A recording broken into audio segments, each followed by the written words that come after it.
Welcome. I'm Karen Moreno, the Fund Administrator at Mathers Associates. And thank you all for joining us here today for the fourth in a series of conversations with our investing partners.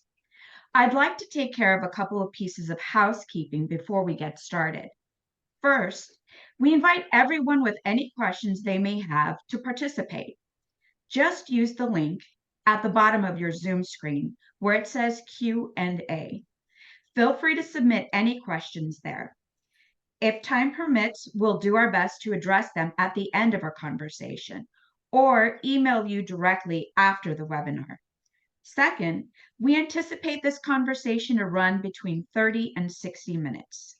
With that, I'd like to introduce Elliot Zeelander, Managing Partner of Mathers Associates. We hope you enjoy our presentation. Elliot, I'll let you take it away. Thanks so much, Karen. On behalf of Karen, Jack, Andrew, and myself, the whole team at Mathers, including our limited partners, I'd like to introduce our friend and guest for today, Walter Barandiaran, Managing Partner and co-founder of Argentum. As a bit of background, Walter earned a bachelor's degree in international business from Baruch College and attended the NYU Stern School of Business just a few years ago. With over 30 plus years of private equity experience, Walter has led nearly 40 investments for Argentum and has served on the boards of more than 25 companies. Walter's areas of expertise include technology-enabled services and businesses, as well as industrial and environmental service companies. For those of you who don't know, Mathers has been invested with Argentum since the 1990s. And Walter and his partner, Dan, who we spoke to a few months ago, first opened their doors in the very early 90s. And the relationship has grown and grown from my father meeting these gentlemen and slowly me taking over. And as of today, we are in all of Argentum's funds, and we are co-invested alongside them in 15 different portfolio companies. So without further ado, let's begin our conversation with Walter. Thanks for joining us today. And, please introduce yourself and let us know how Argentum came to be. Thank you, Elliot, and thank you for the invitation to be here. I'm really pleased to be here and be able to talk to you and to your partners. So how did Argentum came to be? I think that when I was back in the days at NYU, I always wanted to really go to Wall Street, become an investment banker. And shortly after NYU, then I joined a small firm, D.H. Blair, as in the corporate finance departments, doing private placements, IPOs for similar sized companies. About 4 years later, I was hired to run as head of the corporate finance department of another investment banking firm, and continuing to do the same type of deals, small companies, private placements, IPOs. And very quickly, I realized that I really did not enjoy being an investment banker. I think that, I did not like really being a gun for hire, so to speak. And so that was always gnawing me, in the last few years before, while I was at Blair and at Stanberg Lyman. And so in 1987, as you remember, the stock market crashed. And the firm that we were at was trying to really raise capital. So we approached the owners, and we felt that we should really deserve a piece of the firm. And they, basically rejected it outright. And so Dan and I, and for those of you who know, Dan and I, we've been friends and partners since my first few months at D.H. Blair in 1981. So we've been together for a long, long time. But in any event, so we were rejected as joining the ownership of the firm. And so Dan and I, we decided, to quit. We resigned November, a month after the crash, people thought we were nuts to basically go on our own right after, the crash had happened. Everybody was running to the hills. We wrote a 10-page business plan. By then, after 5-6 years in investment banking doing deals, we had developed a very a strong following of investors, and people were saying, look, if you have a new next deal, count me in for $1 million, count me in for $2 million. So we approached people, and 13 of those became our backers. And to this day, almost 35 years later, they're still our backers. They still get some very nice checks from us. And we were loyal to them. They were really supporting us when we needed it the most. And so in 1988, this April, Argentum opened its doors. For the next 2 years, we were basically making investments as a independent sponsor, which is what you would know him as now. And in 1990, we raised our first fund, Argentum Capital Partners I, and we never looked back. Yeah.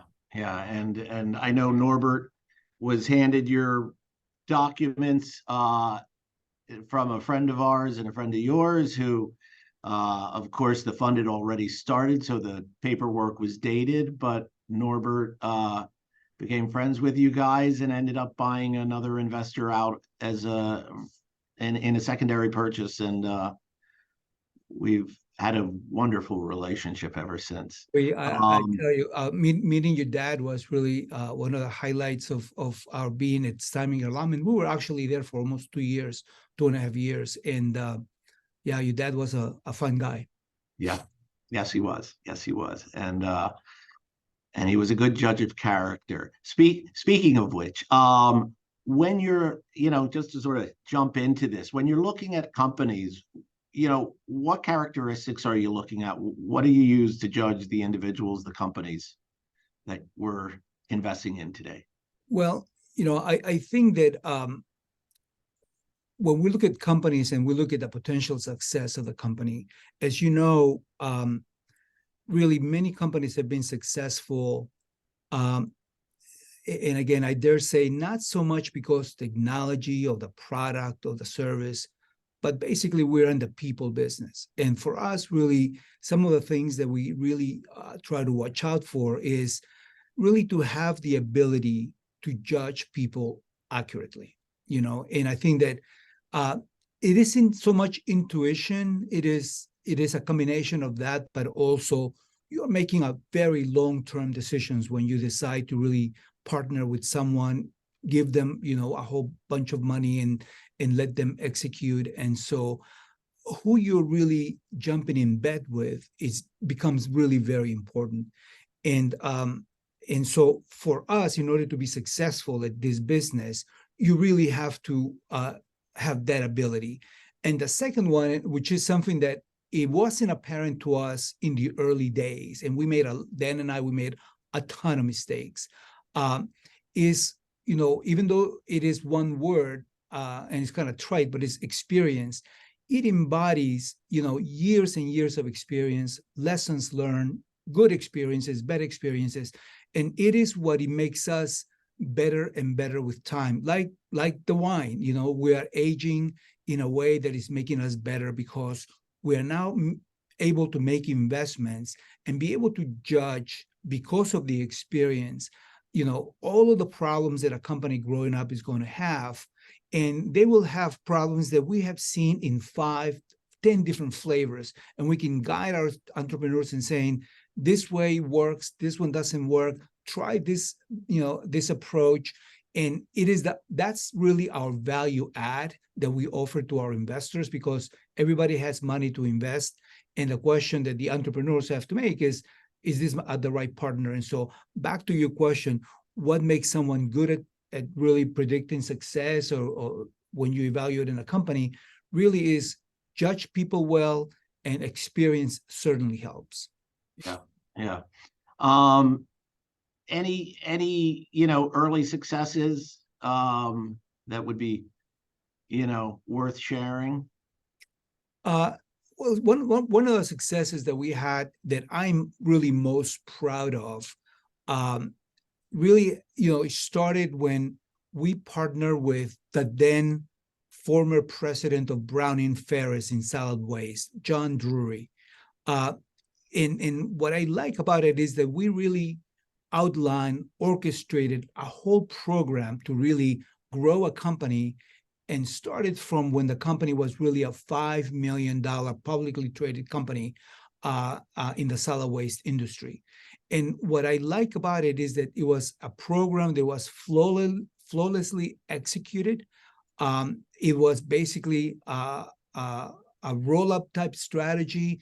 It triggered the consolidation of the solid waste industry, and EnviroField basically grew to become, through acquisitions, USA Waste, which then acquired Western Waste, company in California, owned by Kosti Shirvanian, Sanifil, which was owned at the time and run by Rod Proto, a company called Chambers Development in Pennsylvania, which ran by the Rangos, and Eastern Environmental by the Scuba family. And so all of that culminated in at 1998, when the company really was acquired. Well, the company acquired Waste Management. The company basically had just come off a very bad accounting problem and fraud problem, and it was basically just laying there. And USA Waste acquired Waste Management, absorbed the company internally, changed the name from USA Waste to Waste Management, and it is the Waste Management that you now know. And back then, John Drury, from us thinking about how do we get into this industry, became CEO of the largest company, solid waste company in the world. And to me, that's what I'm most proud about, and that's really what I call an early success. Yeah, no, that was awesome. And now, your investments are relative to then exponentially larger, and the returns continue to grow from that. Are there any, lessons you've learned, any cautionary tales you might share? Yeah, I mean, the biggest lesson really that we learned, Dan and I, was, we were never really investors in the .com. We were always very, tech services, young companies, and so forth. And everyone around us in 1998, 1999 was making tons of money, all kinds of different, awesome stories about how they made money in a matter of months. And we felt a little bit like, we must be morons. We're not really investing in the .com. And so we began to really deploy quite rapidly a lot of money into the so-called .com. And then shortly thereafter, we started investing in 1999. And in 2000, as you remember, the .com imploded. And so first lessons learned is we never really knew about the .com as much. And so, we now we only invest in things that we understand well. We only invest in things that the demand for products or services are demonstrated, are proven, is there. But at the same time, also, we like to try to really have momentum when a company is growing and everything else. One of the reasons why we do not invest in early stage companies is because of that.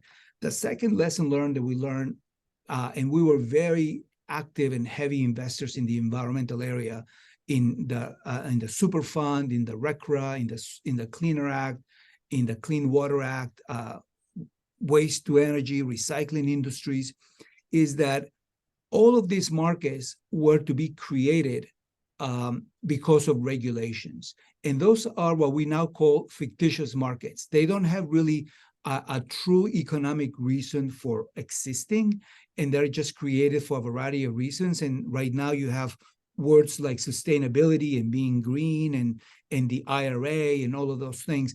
All of those markets exist because of regulations. And the EPA was not enforcing those regulations. And back in the 1990s, we lost a lot of money in some of those investments because the regulations were not enforced. And so don't invest in early stage companies where you don't know if the demand is there and the customers are coming. And don't really invest in markets that there are in our words, fictitious. Yeah. No, I mean, what you're talking about are common themes here at Mathers. Stick to your knitting. Try not to run with the herds. question yourself when everybody's running ahead of you, but stick to your knitting. And you guys have done that, and that's one of the reasons we've stuck with you for so long, and it's been great. In regards to that, I would love just to jump into some of the companies. Sure. Connor Industries is the first one I'd love to discuss. It's a packaging. They do specialty pallets and specialty packaging throughout the United States, mostly in the Southwest, although in the Southeast, I should say. Although in the last week or so, they've made 2 acquisitions, or an acquisition and a joint venture in Colorado. It's they've got industries from, and clients from Kohler to Boeing and Lockheed in the aerospace industry now. How long have you've known this company for a long time? I'd love to hear, and a lot of our listeners have heard me talk about it for a long time, but I'd love to hear how you've seen this company mature and change over the time. And for those who don't know, which is most of you out there, I'm on the board of Connor, but Walter is the chairman of the board of Connor. Sure. Again, there are times when I feel that I'm really not that proud of the investment because it's been so long. We basically first came across Connor Industries 30 years ago. And we invested a very small amount of money for 15% of the company. And the company was basically owned by the 3 founders. And while the company was growing throughout the years, gradually the founders basically were exiting the company for a variety of valid reasons. Yep. Each time it freaked me out, but for valid reasons. And they were selling their shares back to the company. The company was basically buying them with their own cash flow and was retiring those shares. And so our 15% ownership really grew without us putting any money, because basically the cap table was being shrunk. But really I always felt that we always had a major competitor in the market, a company called Universal Forest. Yep. It was a $5 billion company, and it was us basically doing about, at the time, $30-40 million. When we invested, the company was doing $7 million, by the way. And then there was them, and there was a lot of space between them and us. And we always felt that the opportunities were very large. The market was really buoyant, and with respect to just buying all of these mom and pop shops. And so that's why I stuck with it. But it wasn't until 2017 when really the company began to really get its stride. If you remember, in 2017, we brought in an entire brand new management team from the CEO on down. Yep. We basically brought in professional directors that had a lot of experience in the lumber industry, in the retail of lumber industry, and in sales as well. And the company began to hum. And that is, I would say that was the starting point. It was, and so again, the mandate to the new management team was manage expenses tightly, diversified into other markets, and increase margins. From a 3% EBITDA, which is where the company had been forever. And a lot of people were saying, this is a commodity business. You're not going to be able to get operating leverage. Why are you there? Blah, blah, blah. But we always felt that, if you could diversify, if you can get into integrated packaging, as opposed to just being a distributor of lumber per se, you could get the margins from 3%, to the 7, 8, 9, and basically begin to aspire to double digits. Yep. And I think that we are experiencing that now. You mentioned the 2 companies the company just bought in the last couple of months. Those companies basically are now generating about $16 million in sales and generating about $2.5 million in EBITDA. That's like 15% EBITDA against 3% that was the norm back in the first 20 years of the company. And so that is one of the reasons why the margins are expanding, the company is diversifying, and I think that is the evolution of the company. And Connor, who they're on a year, September 30 year end, they just finished with roughly a little over 160 million in revenues and over 13 million in earnings. They paid us all a nice dividend in August, and they've been able to fund, these acquisitions from cash on hand. And I know back in 2017, when we really had to all step in and recapitalize the company, the company was sitting with nearly 30 million in debt. Today, they're, complete opposite. So it's beautiful. What would you say about Connor that makes it a great company today? I mean, with the current world economic conditions, how are they a good fit, and how can they continue to grow, from 7 million to 30 million to 160 million, approaching 200 million in revenue? How do they continue to grow? Is the business that fragmented and different industries we can get into? Yeah, I think it's a fair question. I think that Connor has an outstanding management team. I think let's start with that. They have a wonderful CEO, a whole middle section of executives, all the way down to each of the plant managers. And I think that is really the foundation of why I think the company is going to continue to be successful. It has a geographic footprint that enables them to hunt customers on a nationwide basis. And I think that is also going to allow them to really grow into other industries, grow into other markets, and basically service their customers.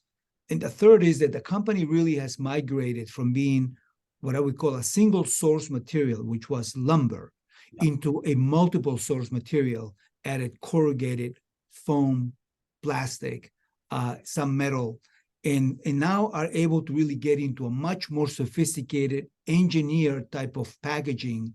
And they're able to go from what it was essentially their business, pallets, into very, my words, dirty industries like food or things like that, to now getting into packaging for some of the very sophisticated aerospace programs, some of the defense programs, some of the oil and gas, some of the industrial side.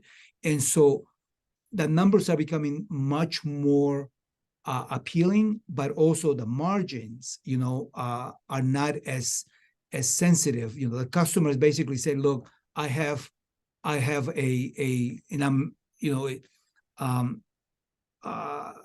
a piece of a helicopter that I got to get it to the other side, and it's going to, and the thing costs millions of dollars perhaps.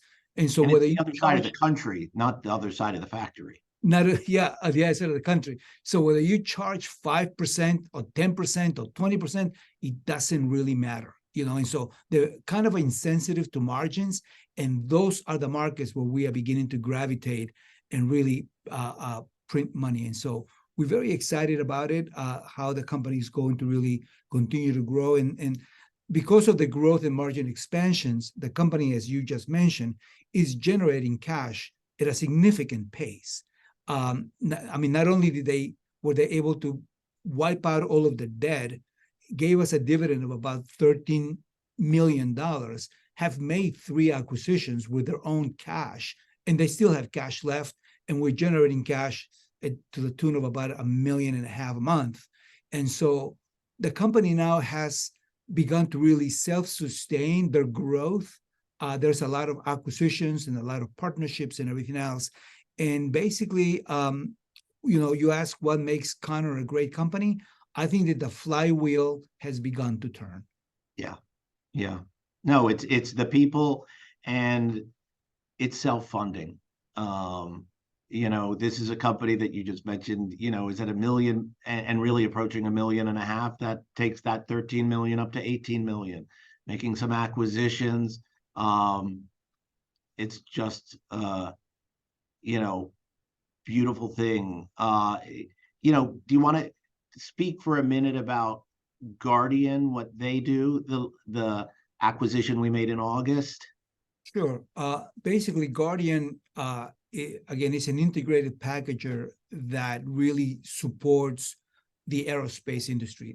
And you mentioned before, the customers are the likes of Boeing and Lockheed Martin, and some of the large defense contractors.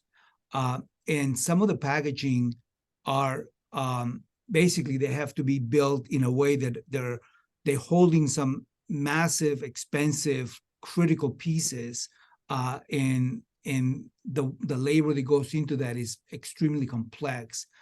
Just to give you an instance,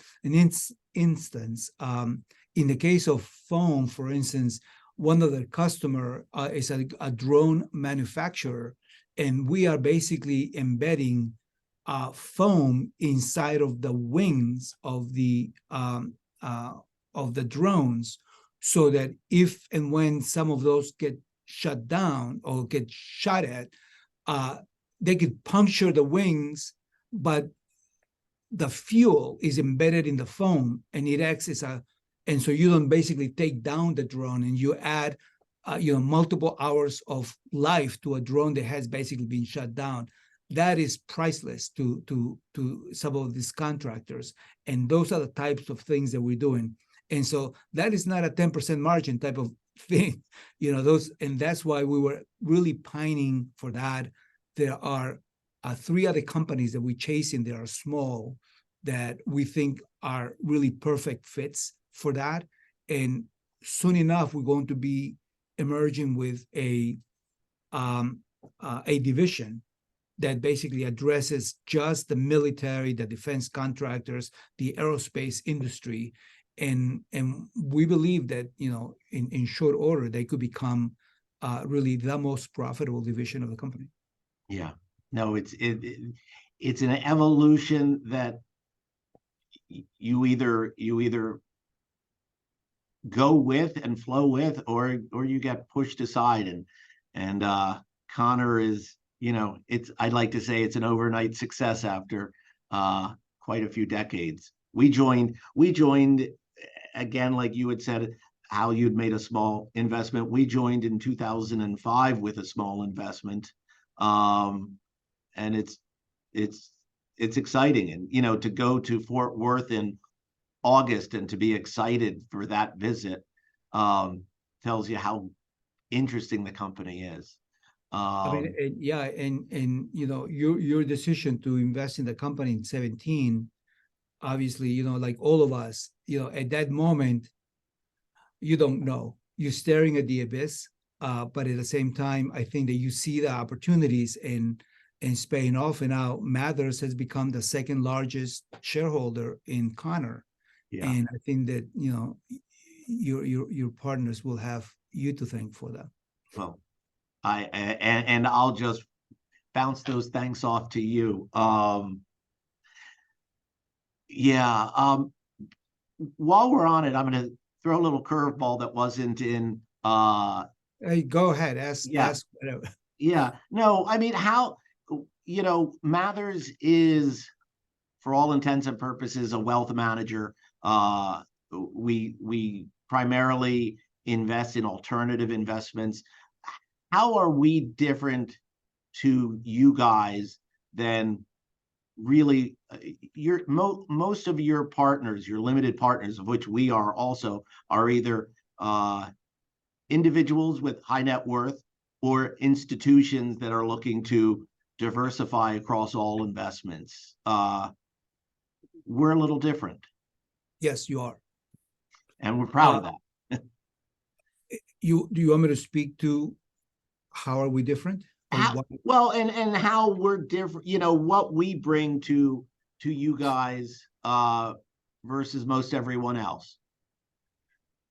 Well, okay. So first, let me speak to how we're different, which will then, lead into how we work together and how you help us out. I think that at the core, we partner with the management teams, and we are company growers, and that is really our claim to fame. That's our value add. That's how we pitch ourselves and so forth. But we also are very active, hands-on investors. We have taken operating control of companies when they were not working well. Connor is also an example. I had to, for very brief periods of time, take control of the company as well, operationally. And so I think that active investors, very hands-on, company growers, and that's really what we do. And so we do not, and we generally like to lead the investments. And so we do not invest in other people's deals. And so if a private equity firm invites us, and we have been invited to, all kinds of different opportunities where we have expertise, we do not. We like to set the terms, set the valuation, be the lead investor, be the lead director in the companies, and really set the stage, the guidance, the vision, and work with the management teams to really execute on a program and then ultimately exit. And I think that is what we do. And so I can't remember the last time we invested in somebody else's deal in the last 20 years. We do invite other people to invest. And so that's one. And so how we work together and the value really that you provide to us is the ability for us to really extend and expand our ability to really write a check. The market is extremely competitive out there. And by definition, just like from the very early days of Fund 1, we were always being very small. We play with some of the largest institutions in the United States, and we are generally the smallest check in those relationships, but we're the ones that carry the water. We're the ones that really go to work on a regular basis. And your partnership enables us to really reach out for companies that on our own alone we would not be able to do because we don't have the checkbook necessary. And so we need to stitch together always, a syndicate. And you've been with us forever, and we appreciate that partnership. And I think that is really, for us, you are obviously a valued partner. And I think that you really have your pick of the litter when it comes to investing. You can choose whichever investment you want to come to. And so I think that is an opportunity in a relationship, a quality of a relationship that no one else on this world really has relative to us, No, and it's what allows us to offer to our investors, a unique opportunity that most of them don't understand, and no reason they should understand it. But the results are steady, and and really, I know we've got one more deal that looks like it's about to come to the end of the road of a nice road, but the results make our returns, and most of the quote bad investments or investments that don't work return our money anyway. And you made mention of leading the deal and being at the top of the stack. I do know of one relatively recent deal that wasn't done that way, and the same lesson was learned again, and that's okay.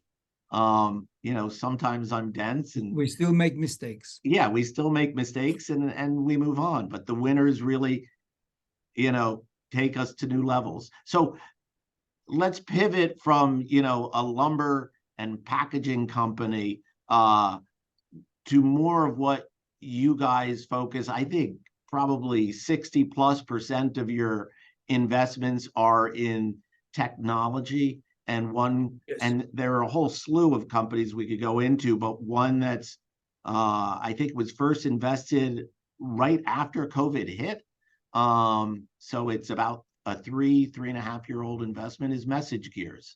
And they do mass emailing for enterprise size companies, Home Depot, Expedia, companies that send 100 million to 1 billion emails per month to their customers who've requested those. So they're not spam, they're not phishing, they're ads and just back and forth that we all get all day long.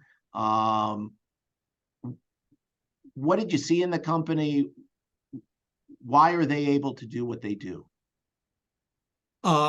So you mentioned something that I've always that it's always annoyed me about how people refer to the company, because, and again, that is their problem, that is their branding, their marketing, Okay. and that is emailing. And so the email market, starting with Salesforce, Yeah. There's very competitive market, and because this is technology, in order for my words to make sense, let me just spend 2 minutes telling you about, if I could, in simple terms, the technology itself. Please. When you if you are a big corporation and you want to send 100 million emails via Salesforce, you have to prepare the data from your database. You have to do it in a way that Salesforce asks you to do it. You have to prepare it, and then you got to take all of the data out of your database, shoot it to Salesforce. Salesforce then basically does some things to it and shoots 100 million emails out. And then you get the responses. And now you get all kinds of different things going back. And then you get all of this junk, if you will, all of this feedback back to you. And you have to then harmonize, again, your database and everything else. And you have to then put it back into your database. That round trip, it is the main problem of the email systems. All of them function that way. MessageGears, and you asked me the question, why did we like MessageGears? MessageGears, and just take it at face value for now, is that their platform sits on top of their database. And they are able to look at the data on top of the database of their customers, of the customers, Home Depots and Expedias. Exactly. And they don't have to move it like you have to do it in order from Salesforce. You can do it all internally and shoot the 100 million emails in 1 hour via MessageGears. It is that moment in time that it is the biggest value add. No other platform in the world can do that. But my friends at MessageGears have a hard time basically communicating because they feel that it is too techy. People are not going to understand it. They do understand I can send you emails, in the billions of emails in a matter of weeks, if you will. And so that is the main difference between MessageGears and the MailChimps or the Exact Targets or the Breezes or the Iterable and all of those other email providers. That is the main difference. And so they and their customers, as you mentioned, T-Mobile, Expedia, we signed OpenTable in June of 2020 when the whole world was shut down, including all of the restaurants in the world. Why would OpenTable get MessageGears? It was because they knew that it wasn't going to last.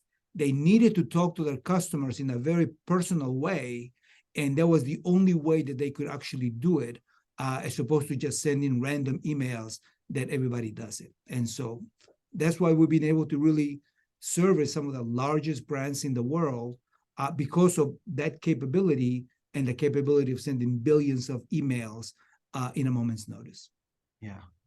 No. And how does that, unique ability that MessageGear, how does that translate into dollars? For everyone listening and me too, where is the return, the ROI, the return on investment for the customer paying MessageGears to do this, as opposed to paying, 100 or 1,000 other companies to do it. Where it comes is in that round trip that I explained to you before. Mm-hmm. When you don't have to do it, you have your database is secure, your customer base is secure, is not out of sync. You don't have to maintain it on a daily basis. And there is the database that comes inside of MessageGears gets put back into the database. And so you don't have all of the costs of having to really prepare it, shoot it to Salesforce, get it back, harmonize it. It creates security problems. It creates all kinds of different privacy issues, and all of that costs a lot of money to the enterprises. And so that is really the ROI that we pitch. Yeah. And so the issue for us sometimes is that email marketing is the marketing guy. Some of the things that I'm telling you is more the IT and the CFO guy, because there's massive amounts of costs that you're avoiding. And so sometimes you have to marry, email marketers with IT technology guys inside of the same enterprises. And we have two distinct personas to sell to. And it's a complex sale. And that's why, and they're very large, Yeah. and it takes time. Okay. And where does a company, again, not in the script, Walter, are you still there? Well, this is a first. Hopefully Walter will rejoin us. I was just going to ask him where he sees a company like this growing. We are at 40 minutes, so we might be done with the Zoom unless Walter is able to rejoin us. We'll give him another, 30 seconds or minute. In the meantime, the purpose of all of us doing these Zoom conversations is so that you folks who are invested in Mathers can really learn that Mathers is much more than Karen, Andrew, Jack, and Elliot. God forbid something happens to one of us. God forbid something happens to all four of us. You all get to meet Walter a little more closely at, not meaning to be morbid, but at my funeral. The companies will send flowers and nice condolences, but all of these investments will continue straight forward. Not losing an ounce of value if Mathers goes away. And our investments will stay, strong and steady. And I trust Walter, who we had on today. I trust his partner, Dan Rayner, Corey Greendale, Dave Thomas from other firms. We've got their back and they've got our back. So it looks like Walter may not be joining us. Maybe we'll need to come back with another part 2 on this webinar. But in the meantime, I just want to say I really appreciate Walter spending time with us. I appreciate all of you listening to us. And I talked long enough, thank goodness. Can you hear me? I can hear you fine, Walter. Welcome back. I can hear you. I can hear you fine, as can everyone else. Now you're muted. Technology, isn't it joyful? You might want to go to your triple dots on more and go to settings. Yeah, can you hear me now? I can hear you now. I still can. I apologize. My laptop fell off. It's a-okay. I was just on a monologue, and it's good to have you back. I was just talking about how if something happens to me and to Jack and Andrew and Karen, these companies continue on, you know, and that's because you guys are there. I'm on the board of a few companies. You, by the way, your picture's not on, your camera's not on. But you and Dan and your other partners at Argentum sit on every board, are chairman of the board of many of the companies, and really steer the companies and drive the management to execute. And if they're not, you guys are there to influence them to make changes on their own. And if they're not willing to do that, you'll make changes on your own. And I apologize for this snafu on my part. And I'm sorry, okay. It's okay. I can't see my picture, but I agree with you. Yeah, no, it reminds me of your annual meeting when the sounds were, things happen. It's okay. Let's just jump back to MessageGears then for a moment. We're still at about 45 minutes. Where does a company, their growth has been very strong. They are earning their ARR, their annual recurring revenue, is growing by close to 10 million a year. Where does a company like that go? Does it sell to, because in private equity, we buy, we build, and we sell. Does it sell to a larger PE firm, of which there are exponentially more larger firms than small firms out there? Or does it sell to a strategic? We never know exactly what's going to happen, but what do you see? Yeah, I think that, as I mentioned, the problem that we solve is the problem that is created by Salesforce. So we believe that a natural buyer for us is really Salesforce. Okay. And there's a lot of very large companies that are publicly traded. Braze is one of them. Iterable is another one. They don't have the technology capabilities. They're larger than us, substantially larger than us, and they have a lot of more customers on the email side, but they don't have the capabilities. And so with our technology platform, they could basically, in essence, dominate their email marketing sector themselves. And so at one point, we believe that is going to trigger we gotta own this technology platform if we want to really compete, among all of the big guys. Yeah, and you've mentioned Salesforce a few times. I know Adobe's very large in that world. Oracle is very large in that world. Oracle and Adobe are legacy platforms. Yes. We are taking a lot of the customers that we're taking away from Adobe, from Oracle, and from Salesforce. Yeah. Okay. Would it, do we need to worry about, anti-competition, Justice Department, if one of those big boys comes in, or are we so small relative to the largest players in the world that, something like that can go through? It would not. We are really small at $30 million in ARR. We're small relative to all of those guys. Yeah. It would not even become an issue at all.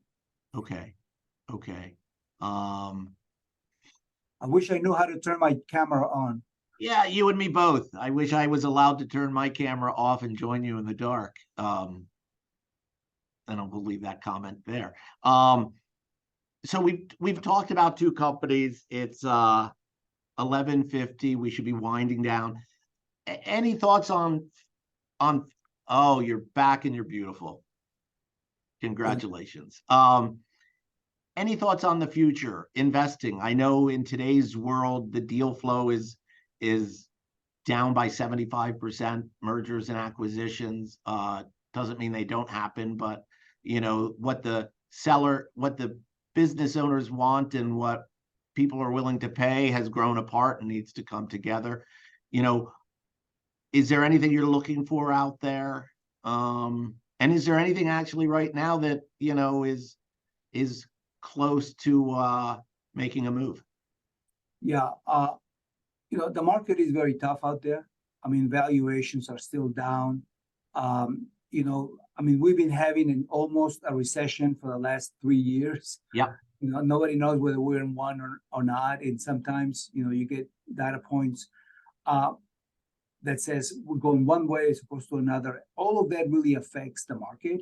And so right now we are sort of like steady, very careful, trying to really get into companies that are profitable. We're trying to avoid companies that are burning cash because we don't know what the market, what the economy will hold. And we don't want to really have companies out there burning massive amounts of cash, growing, but burning cash. And so we are basically all of our portfolio managing that in different ways so that we can lower that. I would say, as you know, we are not really sector investors. We do not, we basically just try to get a whole range of different and diversify as much so that we can really provide, good risk-adjusted returns. But in terms of anything that is working in terms of a company that we're looking at, there was a company in the late 1990s and 2000 that we did very well, that I spent about 12 years on the board. And that was basically Metallico. Yeah. I was metal recycling of a whole different in ferrous, non-ferrous, and in precious metals. And we built the company and we grew the company from 20 million in sales all the way up to about 650 million in sales. Became public. We sold it. We kept, in some cases, kept the stock a little bit too long, and that was my bad. But we still made some very good profits, notwithstanding that. And so that was the backdrop. Today, we're looking at a company, we made them a proposal of a company that does metal recycling, automated, inside of a digital marketplace that basically puts together all of the small suppliers of metals, aggregates them, and sells them to the big buyers of metals.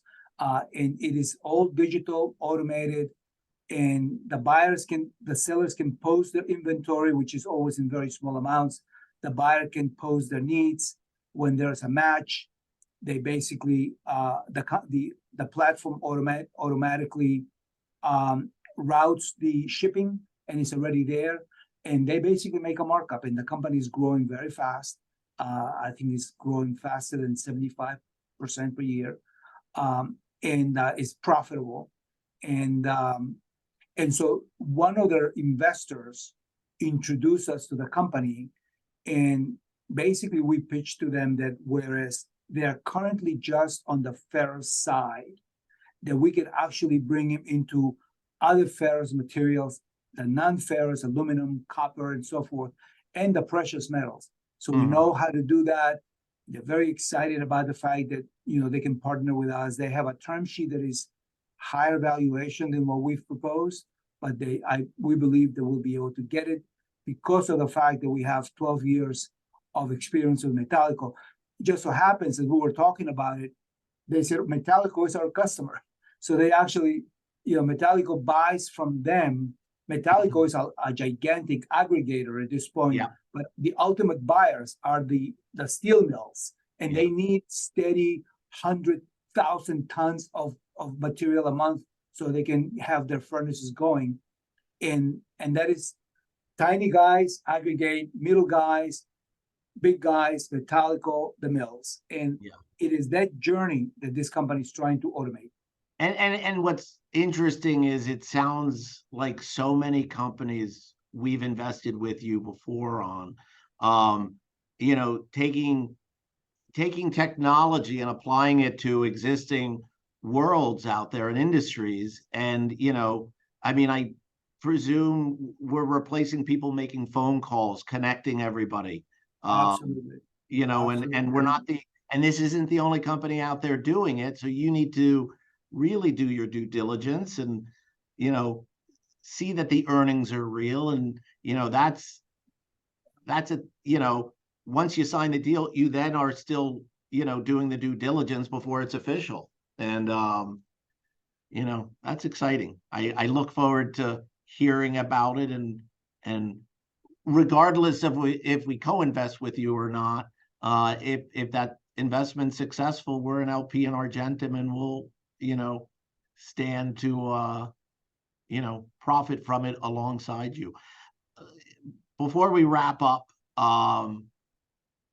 just curious, what is it that makes you wake up in the morning excited every day, that doesn't have you saying enough is enough?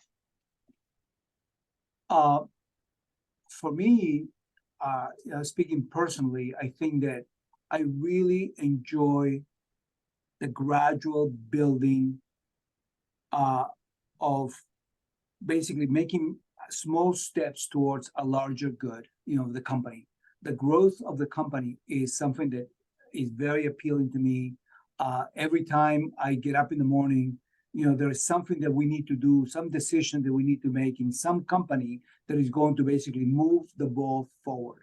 And I think that in watching some of these companies do that well, and watching some of the companies that don't do well and try to correct them and try to correct their path and change all of that, it is that constant effort of basically guiding the companies. And as I usually like to say, success is the result of a million different tiny decisions. And so just like a comet, 1 degree of variation, you could actually completely miss a planet. The same thing here is small decisions is what really gives the company's direction. And that's what we're good at. And that's what I really enjoy doing. Small decisions every day. I get up excited about saying, what will I do today? Yeah. And as you know, we're not in the stock market business. And so there's no instant gratification, But thank God we're not also. Yeah. Because then there's market plummets that no one can avoid. We have a Q&A up here, and it's interesting. No one has come in with any questions, and that's quite all right. But I did have one investor who sent me a question of, how did I meet Walter? And we mentioned my father earlier, a legacy, and you said very nice things about it, but we invested with you in the late 90s. And then we've made co-investments and done secondary purchases along the way. So for those who don't know, I see Walter at his annual meetings. I see him 4 times a year when I'm at the Connor board meetings. I see his partner Dan at several board meetings. And when they're coming through LA and they want to know the best place to eat, they stop by and see me. And we talk, once a month, sometimes once a week. The older I get, the less I call. I would say it's more like closer to once every 2 weeks. Yeah. Once a week, once every 2 weeks. But I try to, let Walter work and do his thing, and and so it's just been great having you on here. It was fun having that snafu. It's something I'll be able to tease you about for a while. Yeah, no, as well you should. It was my bad. I really enjoyed this conversation, and I think that, again, if there's any questions that come up, I'd be more than happy to address them directly to some of your LPs or via you. And but really, I enjoy our relationship and I enjoy our partnership. Yeah, well, thank you. Right. I feel the same way. Then let me just wrap up with a few things. This is our 4th conversation, so we're still figuring out what to do and what to say. So it'd be helpful with any feedback from all of you out there listening. And as soon as the presentation ends, which will be in just a few seconds, a very short survey will pop up on your screens. So if you don't mind, we'd really appreciate your feedback. And if you're watching this in the future on replays, I love, just like Walter wants questions, I want questions, comments, concerns, feedback, everything. So thank you very much, Walter, and thank you for everyone for joining us, and we'll see you all soon. Bye-bye. Thank you. Thank you. So long. Bye-bye.